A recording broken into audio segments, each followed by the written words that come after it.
प्रिय दर्शकों, आज का हमारा जो टॉपिक है, इस टॉपिक के अंतर्गत आज हम बात करेंगे कि बहुत से लोगों की शिकायत इस बात की रहती है कि पैसा तो बहुत कमाते हैं आचार्य जी, लेकिन हमारे पास रुकता नहीं, टिकता नहीं है। तो मित्रों, एक बात मैं आपसे बता देना चाहता हूँ कि पैसा न रुकना ये इस कलयुग का श्राप है। आप जिन जिन तरीक़ों से पैसा कमाते हैं तो जाने के तरीके भी उसी तरह के आधुनिक होते हैं। जब 20 तरह के आप हथकंडे अपनाएंगे पैसा प्राप्त करने के, तो 20 तरह के हथकंडे भी आपको मिलेंगे पैसा जाने के।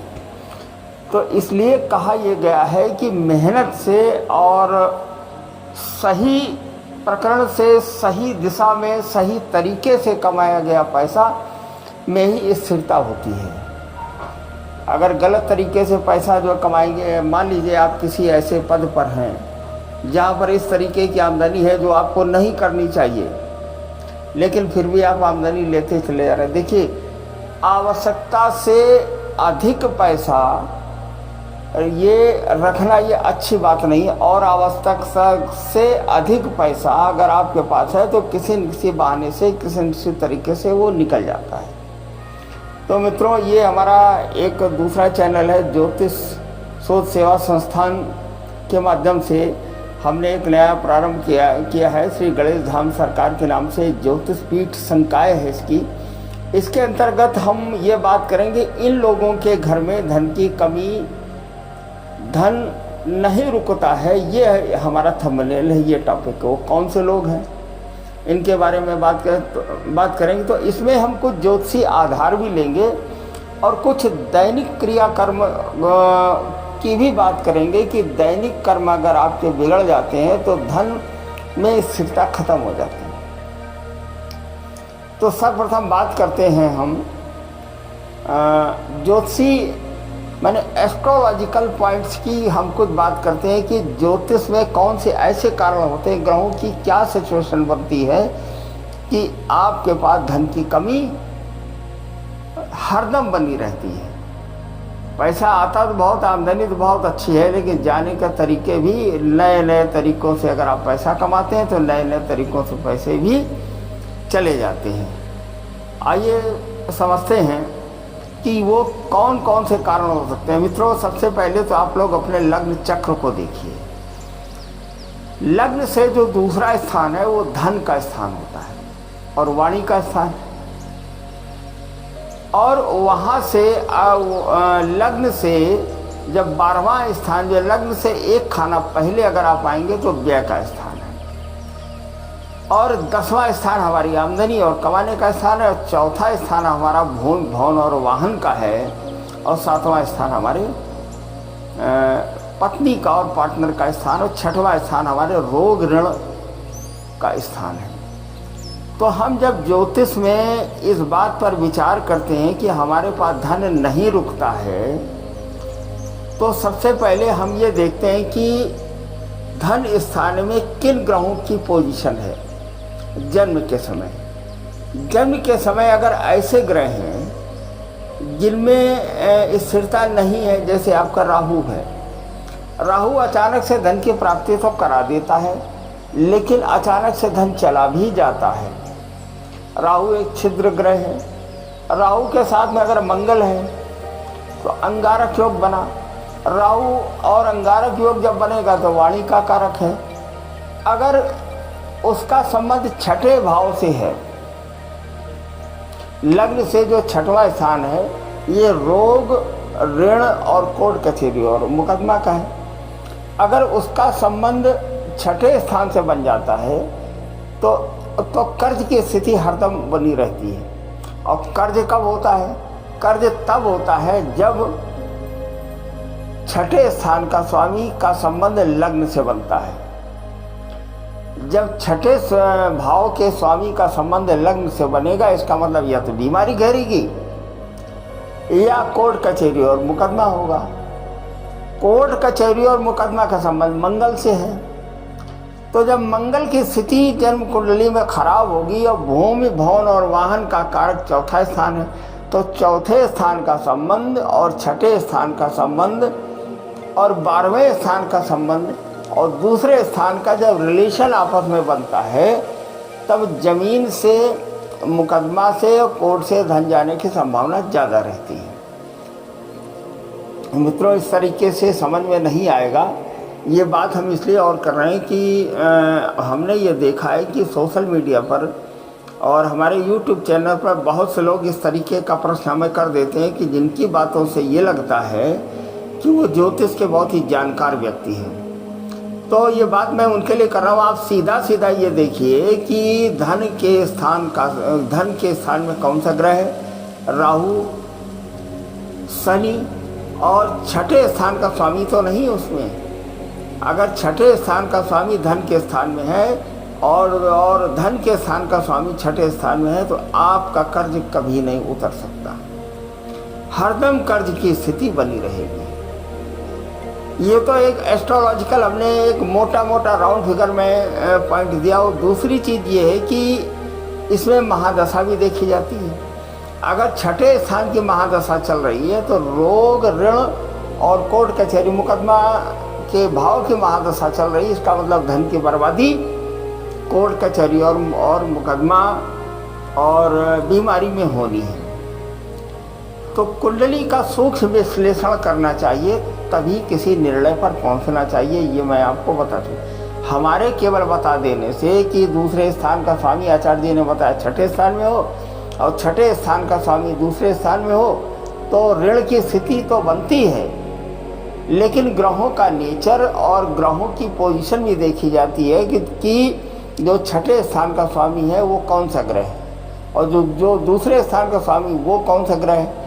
और 10वें स्थान से हम आमदनी और 11वें स्थान से हम लाभ देखते हैं। तो आमदनी का प्रतिशत क्या है, आमदनी का तरीका क्या है और उस आमदनी में लाभ की स्थिति क्या बन रही है, इन सारी चीज़ों का मिला जुला हम जब पूरा एक निष्कर्ष निकालते हैं, तभी हम ये कह सकते हैं कि धन क्यों नहीं रुकता है। ये तो हमारा ज्योतिषी कारण हो गया,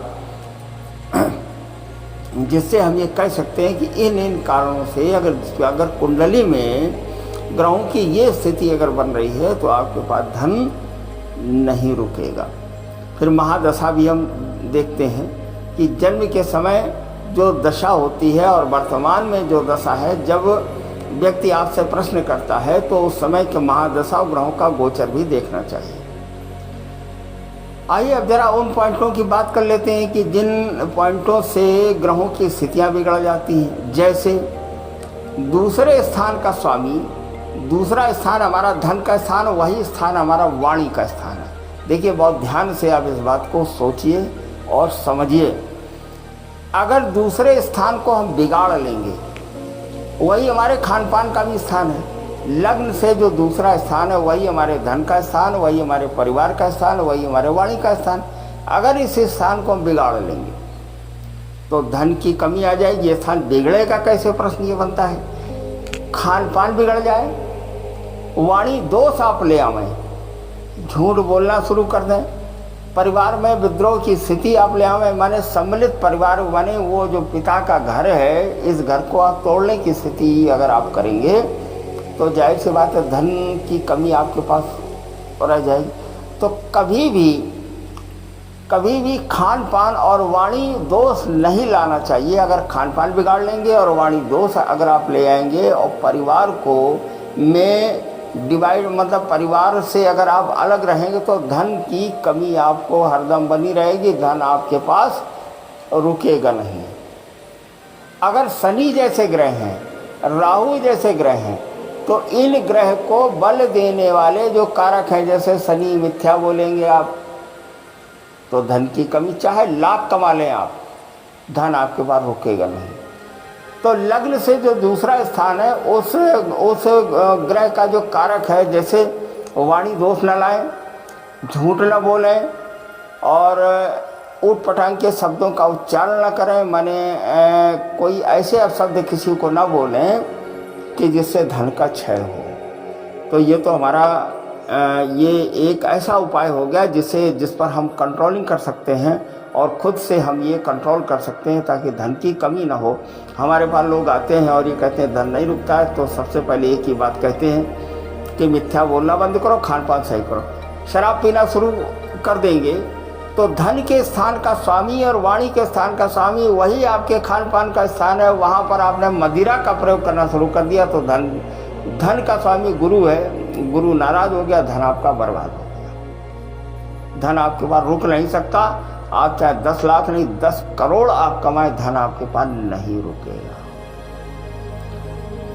फिर अगला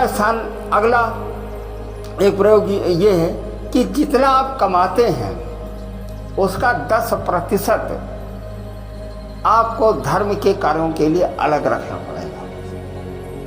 आप ये करके जो देख लीजिए, अगर आपने महीने में 10,000 अगर आपने कमाए तो उसका 10% माने 1,000 रुपया आपको धर्म के कार्यों के लिए आपको बचाना है।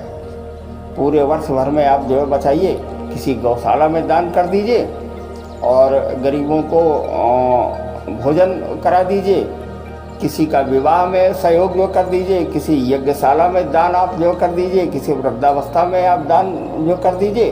देखिए धन आपके पास कैसे नहीं टिकता है, धन आपके पास रुकेगा।